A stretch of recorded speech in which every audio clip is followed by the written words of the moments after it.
Senior Barrister and Assistant to the Commissioner of the Commission of Inquiry, Janet Mason, says the COI final report on the appointment of Barbara Malimali as Commissioner of the Fiji Independent Commission Against Corruption remains strong and fair, despite criticism from politicians and lawyers in Fiji.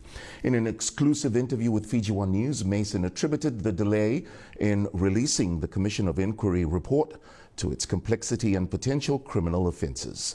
Eva Danford-Naisara reports.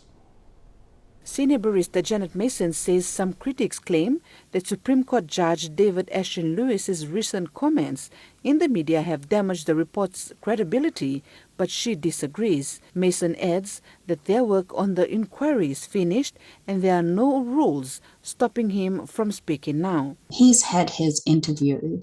I can't comment on the interview and whether it was suitable or what he said. That would be inappropriate of me to comment on that.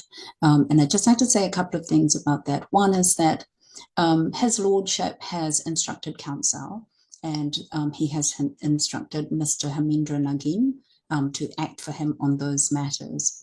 So issues directly related to that interview I can't talk about, but I can talk about the Commission of Inquiry process and where the report is at.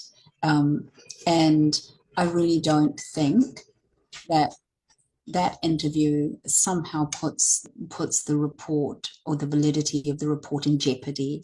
I would disagree with that. She says it was wrong for the Fiji Law Society to issue a press release against Ashton Lewis. I think that the Law Society and Mr. Clark or whoever, anybody has a right to take a complaint about a judge to the JSC. That's who appoints judges, and that is who disciplines judges. So any process should have gone there.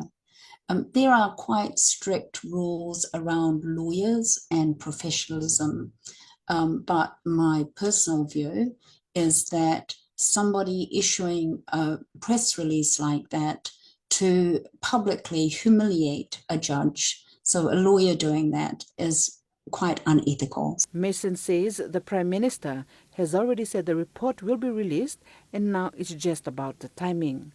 Now, I think people need to get into perspective the various roles and the proper roles. So the Commission and the Commissioner they recommend to the Prime Minister and the President, primarily to the President. The President acts on the advice of the Prime Minister, and for whatever reason, they are taking longer than maybe some people expected to make decisions about the release of the report.